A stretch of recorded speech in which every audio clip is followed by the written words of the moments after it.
kon ñu dem. mu ne conseil des ministres bi nag amal nañ ko ci àllarba ji fukki fan ak juróom-ñett ci weeru avril ci weeru février 2026 ci teewaayu son excellence monsieur Bassirou Diomaye Diakhar Faye président de la république la nga xam ne nag maanaam moom daal la daal di kon communiqué nag ba muy ubbi kon ay kàddoom Cheikh Omar jàppal ne Bassirou Diomaye Diakhar Faye moom day daal dinay ñaanal nag bu baax a baax tatakal bu baax umma islamique bi yëpp ak communauté chrétienne wi nga xamante ni ñoom naa daanaka dañoo bokkoon ab ndey ak bàyyi bi yoon ndaxte nag weer wi nga xam ne kon mooy weeru Ramadan ak it carême bi nga xamante ni fi mu nekk nii dañoo mbëkkante lu ne mel nag président de la république nee na ginnaaw nag ñaan yi nga xam ne kon def na ko mi ngi sàkku tamit ñu ñaanal Sénégal gépp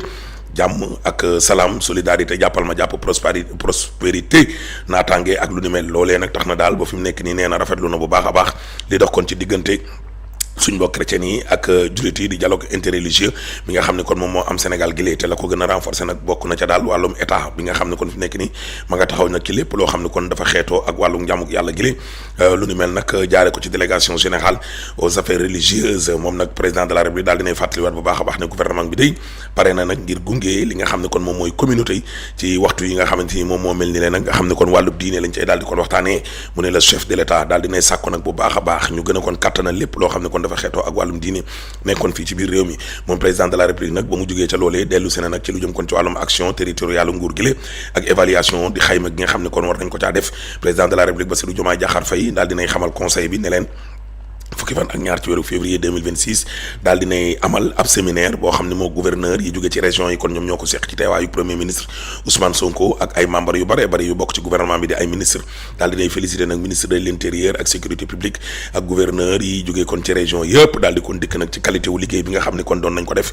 fii ci biir réew mi liggéey boo xam ne kon bu am solo la bokk na ca nag ci surtout sur le terrain ak lu jëm ci wàllum rapport yi nga xam ne kon dañ leen koy faral di sant ak loolee ak projet yi nga xam ne daal dinañ koy présenter nag ca ndajama mu ne moom jiitu réew mi ba léegi daal dinay insister nag su lu jëm kon ci wàllub yorin goo xam ne kon dëkkandoo gi lay nekk rek di ab gouvernance de proximité mbir mi kon jàppal ma jàpp ak porte à porte yooyu nga xam ne kon dañ koy faral def ñoom commandement territorial bi moom président de la république daal dina ciy insister bu baax a baax parce que jàpp na ne kon autorité administrative bi day ak service déconcentré yu nguur gi ak collectivité territoriale yi ñoom nag dañoo war a am kon benn xàccandoo dóorandoo mbir mi nag di mën di am kon ab suivi waaye itam ab évaluation di wàllum xayma ci politique publique yi nga xam ne kon dañu koy def te loolee nag nekk na loo xam ne kon askan wi bëgg nañ ko lool moom président de la république daal dinay sàkku ci premier ministre Ousmane Sonko mu def kéemtalaay kàttanam daal di taxaw nag ci lu jëm kon ci wàllum farata yi nga xam ne kon moo am ci région yëpp nag nga xam ne kon gouverneur bu ca ne moom moo ko fa daal di kon teewal te loolee nag dafay méngoo ak ñoom li ñu indi jaay ko Sénégalais li agenda national de transformation loolu mel nag tax na ba président de la république daal dinay sàkku ci gouvernement bi mu daal di kon gunge ñi nga xam ne ñoom ñooy état territorial bi ak it lépp loo xam ne dafa jëm nag ci wàllum moderniser ak jekkali nag yenn yoo xam ne kon dafa laaloon déconcentration bi le chef de l'état mu ne moom jiitu réew mi ba léegi daal dinay engagé kon gouvernement bi ngir nag ñu def daal ay farata ci lu jëm nag ci wàllum foncier bi waaye itam lépp loo xam ne kon dafa xeetoo ak luy yokk kon réewum taax di développement urbain des localités waaye itam lépp loo xam ne kon dana nag ñoŋal li nga xam ne mooy ndox mu neex mi nga xam ne kon askan wi ci boppam dañ ko war a jëfandikoo di eau potable bi te population bi ci boppam nag war ko jëfandikoo waaye yorin goo xam ne tamit waxtaan ba juboo dana am nag ci ay secteur ak ay sous secteur yu ci mel ni kon wàllu may hydraulique rural googu ndox mi nga xam ne kon nag moom mooy bejj ci biir kaw gi ak lu ni mel waaye itam président nee na nañu accélérer programme courant bi nga xam ne kon dafa war a dem nag ci kaw gi di électrification rurale waaye nag lépp loo xam ne kon dafa xeetoo ak wàllum tali ñu daal di koy yanjal di wàllum désenclavement routier ak lépp loo xam ne kon dafa méngoog jamono di wàllum numérique gële internet gi yooyu mën a dugg fu nekk moom président de la république nee na nañu gën a renforcer kàttanal wàllum karange gi waaye itam lépp loo xam ne dafa xeetoo ak wàllum ay jumtukaay yoo xam ne askan wi ci boppam lu mënul ñàkk ca ñoom la di wàllum infrastructure sociale de base ci zone yi nga xamante ni nii nag maanaam ñoo dox suñu diggante ak yeneen i réew ba ci wàllub luy dooleel kon wàllub mbay mi le wàllub sàmm gi wàllub napp gi ak lépp loo xam ne kon dafa xeetoo nag ak biir tool yi nga xam ne kon dañu koy faral nag di ko exploiter muy jóge ci biir suuf moom président de la république daal dinay dellu soit nag ci nañuy def kon ba daal di toggaat di wàllum refondation présence territoriale nguur gi le président de la république daal dinay sàkku ci premier ministre Ousmane Sonko ak ministre intérieur ak sécurité publique ñu daal di def seen kéemtalaay kàttan ak jéem a moderniser bu baax a baax mu méngoo jamono di wàllum administration territoriale gi waaye itam ñu def seen kéemtalaay kàttan jéem a indi am coppite goo xam ne nag mënul ñàkk ci wàllum administration publique bi yàgg nañ ko wax daal dina ci dellusiwaat di wàllum modernisation administration bi daal dinay ñaax ak woo premier ministre Ousmane Sonko mu daal di superviser nag ci nu mu gën a gaawee ci 2026 bii lay commencé di programme spécial boo xam ne dañuy tabaxaat nag ay bâtiment ak ay édifices publics yoo xam ne dañ koy jaglelee wàllum administration territoriale boobee amul benn préfet boo xam ne kon dañ naan léegi nag amul fu mu nekk wala sous préfet wala gouverneur wala yooyu loolee nag tax na daal ba président de la république ne wàllum yorin gi nag dañuy gën a jege kon askan wi di wàllum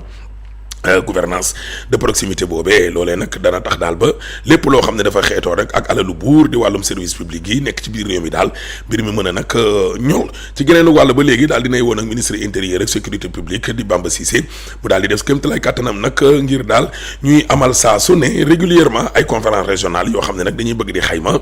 lii nga xam ne ñoom dañu ko tënk te di ko def ci wàllum agenda national de transformation dafa laaj ay évaluation teg ca moom nag njiitu réew mi sàkku na ci premier ministre Ousmane Sonko ne ko juróom benn weer yu nekk nay amal benn réunion interministérielle boo xam ni suivi daal dana am nag ci liggéeyu nguur gi ci biir région yi taxawaay bu bees woo xam ne nag moom la bëgg ci ndaw yi moom président de la république nee na nañ leen ñëw nag wax ci wàllum màggalu ko 4 avril bi nga xam ne kon mi ngi ñëw nag nga xam ne dañ ciy delloo njukkal kon armée bi waaye delloo ci njukkal tamit jeunesse bi moom président de la république daal dinañ xam leen rôle bu am solo bi nga xam ne ndaw yi moom nag lañ war a taxaw kon fii ci Sénégal daal ci wàllum agenda national de transformation Sénégal 2050 boobee moom nag tax na ba mu sàkk ci gouvernement bi ñu gën a renforcer gën a kattanal lépp loo xam ne day xeetoo ak wàllum jëf di wàllum action yoo xam ni day dooleel ndaw yi jàppale leen bu baax a baax ci la nga xam ne moom moo leen wër wàllum koom-koom dundunu askan wi yëg ndaw yëg waaye tamit jekkali lépp loo xam ne xeetoo naag politique bu bees boo xam ne indi nañ ko ci ndaw yi taxaw tamit ci wàllum installation yoo xam ni ñoom daal ña nga woon ca liggéey ba te nee na loolee nag bëgg na ko daal Cheikh Omar gën a sori njeextaluk juróom-benn weer yu njëkk maanaam ci 2026 bi ca loolee nag la ko daal di kon bëgg muy nag wàllum nouveau conseil consultatif des jeunes bu Sénégal bi waaye itam jël matukaay yi nga xam ne ñoom ñoo war bu ko defee ñu mën a organiser semaine nationale de la jeunesse renforcer lépp loo xam ne xeetoo na nag ak soxna yi kattanal leen bu baax a baax loolee itam la ci agenda national de transformation bi wax moom président de la république nag nee na ak 8 mars bi nga xam ne kon moom la ñu jëm di journée internationale des droits des femmes wax ak yelleef ak jigéen ñi nga xam ne dañ koy màggal ci 8 mars nag moom président de la république nee na farata la ngir gouvernement bi nag gën a jàppale kon lépp loo xam ne dafa xeetoo ak yëngutef gi nga xam ne kon soxna yi moom la ñuy def te loolee dañu koy bind seen agenda national de transformation koogee ba tax na nag daal dinay sàkku daal projet de loi bi nga xam ne kon moom mooy def lépp lu xeetoo ak jigéen ñi moom seen bopp bu baax a baax ci lu jëm ci wàllum koom di nag wàllum autonomisation économique des femmes waaye tamit stratégie bu bees bi nga xam ne kon dañu ko fee lal ngir wàllum tolloo gi équité ak égalité ak genre rek yooyu waaye tamit lépp loo xam ne dafa xeetoo ak observatoire national de parité loolee nag président de la république daal nee na lépp dañ ko daal di kon yembal moom Bassirou Diomaye Diakhar Faye daal dinay sàkku nag ci premier ministre Ousmane Sonko ak ministre de la femme action sociale solidarité ak ministère des microfinances ak économie sociale et solidaire ñu gën a def seen kéemtalaay kàttan nag ngir daal wàllum coopération formation ak encadrement ak financement wu femmes yi ñu daal di cay taxaw moom président de la république nag ba muy daaneel dellu soit na nag ci lu jëm kon ci wàllu agenda am xam leen ne fukki fan ak juróom-ñaar ci weeru février ci 2026 maanaam kon ni ki démb nag ca Diamniadio teg na kon xeer bu njëkk di pose première pierre bu maison des avocats ginnaaw nag ba président de la république kon daanelee kàddoom nag Niang Ballo moom nag premier ministre Ousmane Sonko daal dinay jël kon kaddu ci ubbiteem nag moom daal dafa dellu si waat ci lu jëm ci wàllum der yi nga xam ne kon bu ñu feesee ba noppi laataa ñu koo defar nag ngir ñu mën koo jëfandikoo di pot ak cuir wàllu woowee nag nekk na loo xam ni premier ministre kon dellu si waat na ci lu yaatoo ak benn programme ak benn plan spécial d'investissement boo xam ne ci wàllum financement 2026 2028 wàllum der yooyee nga xam ne nag daanaka jariñu lu baree bare te moo ni day ay milliards ñoom ñoo cay ruusee ci lu jëm nag ci wàllum waajal bu baax a baax ngir wàllum koom-koom gi nga xamante ni nii nag maanaam loolee nag mën na caa sukkandiku parce que loolee itam dañ ko def seen agenda national de transformation bi nee na nag tànn-teef googee nga xam ne ab choix stratégique la boo xam ne der yeeg yooyu daal mën na nekk loo xam ne mën nañ faa jaaree nag moom suñu bopp bu baax a baax ci lu jëm kon ci wàllum tissu industriel bi la waaye nag condition yi nga xam ne kon askan wi ci boppam tam dañu koy dund der yooyee mën nañ leen cee génnee ci lu bare moom premier ministre Ousmane Sonko nag dellu si waat nag bu baax a baax ci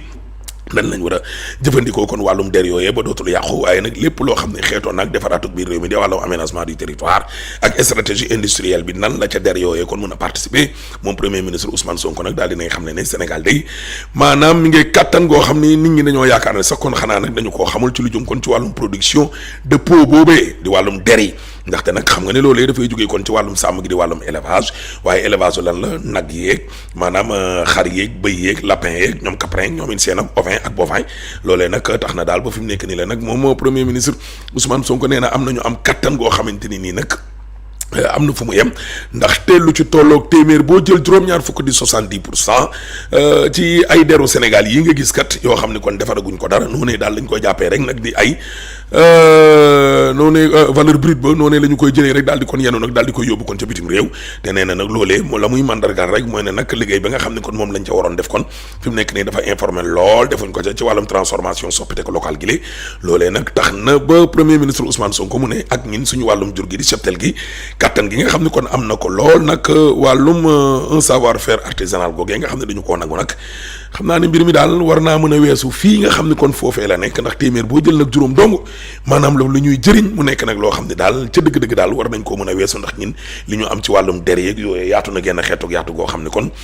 Sénégal daal exploité wu ko premier ministre ba yemu ca daal dinay xamlewaat carrément ne gis nga nag am na am développement loo xam ne kon mën naa soxla réew mi nag ñu def benn stratégie boo xam ne gis nga filière wàllum der googee opportunité boo xam ne mën nañ caa sukkandiku nag gën a renforcer kon suñu wàllum industrie nationale gi kattanal bu baax a baax wàllum jënd ak njaay gi waaye suñu wàllum koom ko tund wa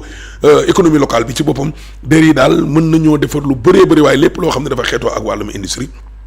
mën nañ cee jëlee am yokkute di wàllum émergence d'industrie ak valeur ajoutée yoo xam ne kon yu am solo la parce que nag gis nga secteur boobee lépp loo xam ne xeetoon na nag ak lii ñuy def ci salon yeeg yu ñuy def ci wàllum décoration yeeg habillage yeeg ba ci sax biir oto yi nga xam ne ci la ñuy toog ak lu ni mel ba ci biir taax yi ak loolee yëpp nag la mu mën a def daal xam naa ni bëri na genn xeetu bëri goo xam ni premier ministre Ousmane Sonko jàpp na ne fii ak 2034 filière boobee dafay présenter nag benn potentiel boo xam ni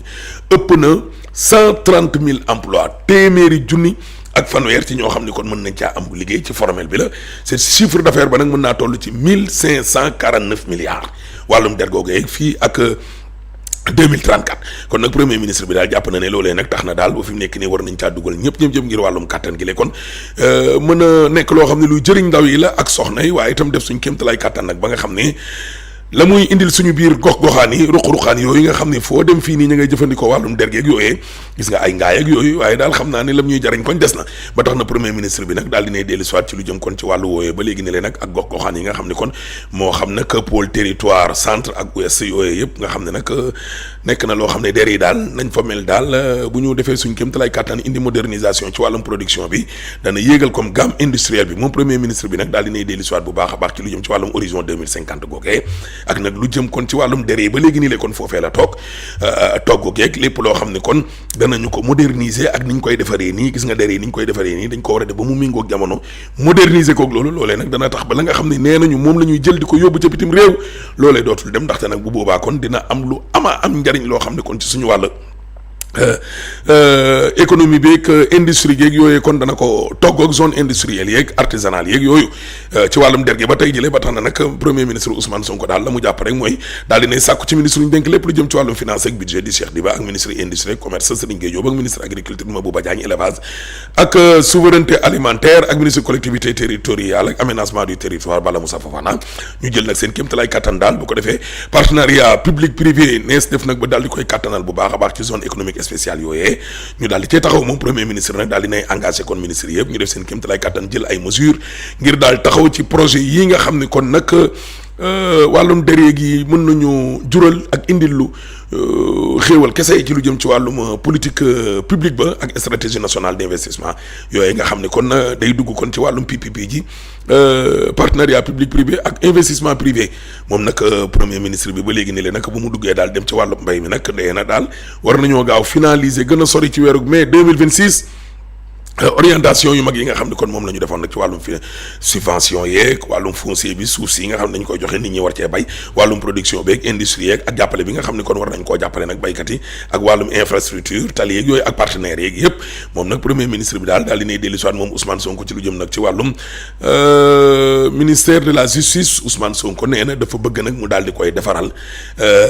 surpopulation maanaam carcérale kaso yi ni mu feesee ci boppam kon na ko defal nag lim bi ñaata la ak kaso bu ci nekk ñaata ci ay doomu adama ñoom ñoo fa war a nekk ba muy daaneel nag moom premier ministre bi daal dinay xamal kon mbooloo ma yëpp ca conseil ba ne leen demoon na nag ci ndigalu kon jiitu réew mi ci ab ndaje moo xam ni kon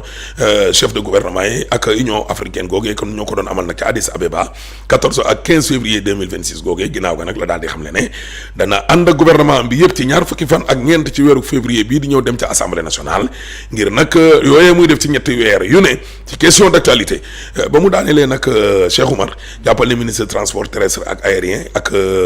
moom nag communication mi ngi ko lal nag ci lu jëm kon ci wàllum kaaraange gi ci kaw tali bi di sécurité routière ministre emploi ak formation professionnelle ak technique moom nag communication daal ma ngi ko lal nag ci lu jëm kon ci wàllum mobilisation nationale woo xam ne ngir nag wàllum emploi ak formation professionnelle ak technique ba mu daanelee ministre industrie ak commerce dellu si waat na nag ci wàllum situation marché ak commercialisation njënd ak njaayum gerte gi ba mu daanelee nag secrétaire d'État chargé du développement des petites et moyennes entreprises et des petites et moyennes industries moom nag dellu si waat na ci stratégie yi nga xam ne kon dañu koo war a lal ngir mën a kàttanal PME PMI yooyee ba ñu daanelee nag ñoom ministres yi nag am na daal yenn yoo xam ne kon war nañ ci indi ay coppite mu ne le conseil a examiné et adopté le projet de loi modifiant la loi numéro 65/60 du 21 juillet 1965 portant code pénal, projet de décret portant création et fixant les règles d'organisation et de fonctionnement de la commission de contrôle des marchés publics et des projets de PPP classé secret défense. Lii nag dinañ ci indiwaat ay coppite yoo xamante ni nii am na yoo xam ne boo nee nii rek gars yi ne le secret défense nit ñi duñ xam marché bi ñaata la nan lañ ko joxee yooyu loolu nag dañ ci indi kon ay coppite ba mu daanelee nag moom au titre des mesures individuelles mu ne le président de la République am na ñu mu yéegal am na ñu mu wàccee mu ne nag le président de la République a pris les décisions suivantes au titre de la présidence de la République. Monsieur Tabaski Diouf, colonel,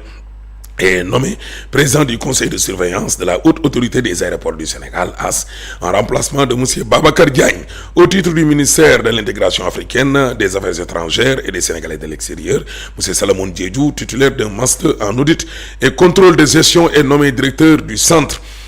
national d'action anti-mine au Sénégal, en remplacement de monsieur Papa Magueye Diop. Au titre du ministère des Finances et du Budget, M. Hassan Dir, inspecteur principal